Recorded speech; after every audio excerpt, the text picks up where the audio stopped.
आज हम आप लोगों के साथ तिथियों का राजा महाराजा त्रयोदशी तेरस इसके विषय में हम आज वर्णन करेंगे।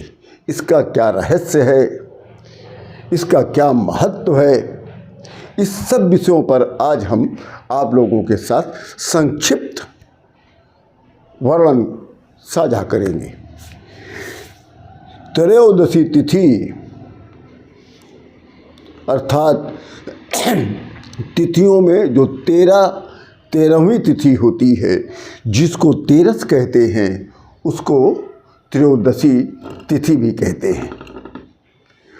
इस तिथि का एक और नाम है।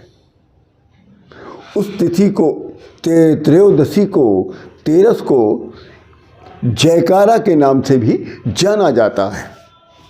इसे हिंदी में तेरस कहा जाता है। जो त्रयोदशी तिथि है, ये चंद्रमा की 13वीं कला है। इस कला में अमृत का पान धन के देवता कुबेर करते हैं।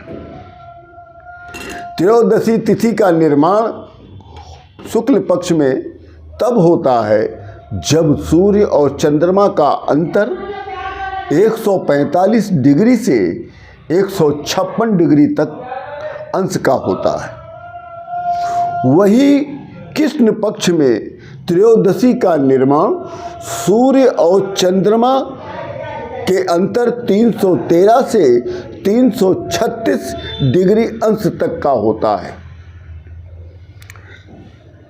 त्रयोदशी तिथि के जो स्वामी हैं,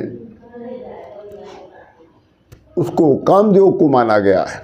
अर्थात त्रयोदशी का जो स्वामी है वो कामदेव हैं।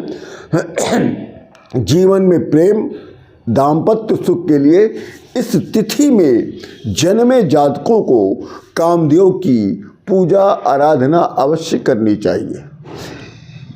त्रयोदशी तिथि जब बुधवार को पड़ती है,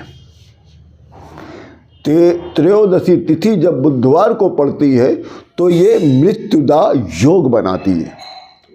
इस योग में शुभ कार्य नहीं करना चाहिए। जब त्रयोदशी तिथि मंगलवार को पड़ती है तो सिद्धा योग कहलाता है। ऐसे समय पे आप कोई भी कार्य करेंगे वो सिद्ध हो जाएगी। त्रयोदशी तिथि जया तिथियों की श्रेणी में आती है। वहीं शुक्ल पक्ष की त्रयोदशी तिथि पर भगवान शिव की पूजा करना शुभ माना जाता है। त्रयोदशी तिथि पर भगवान शिव का पूजन वर्जित है। त्रयोदशी तिथि में यात्रा, विवाह, संगीत, विद्या, शिल्प आदि कार्य करना लाभप्रद रहता है। इसके अलावा किसी भी पक्ष की त्रयोदशी तिथि में उपटन लगाना और बैगन खाना दोनों वर्जित बताया गया है। दोनों पक्ष अर्थात शुक्ल पक्ष और कृष्ण पक्ष की त्रयोदशी तिथि पर प्रदोष व्रत भी रखा जाता है।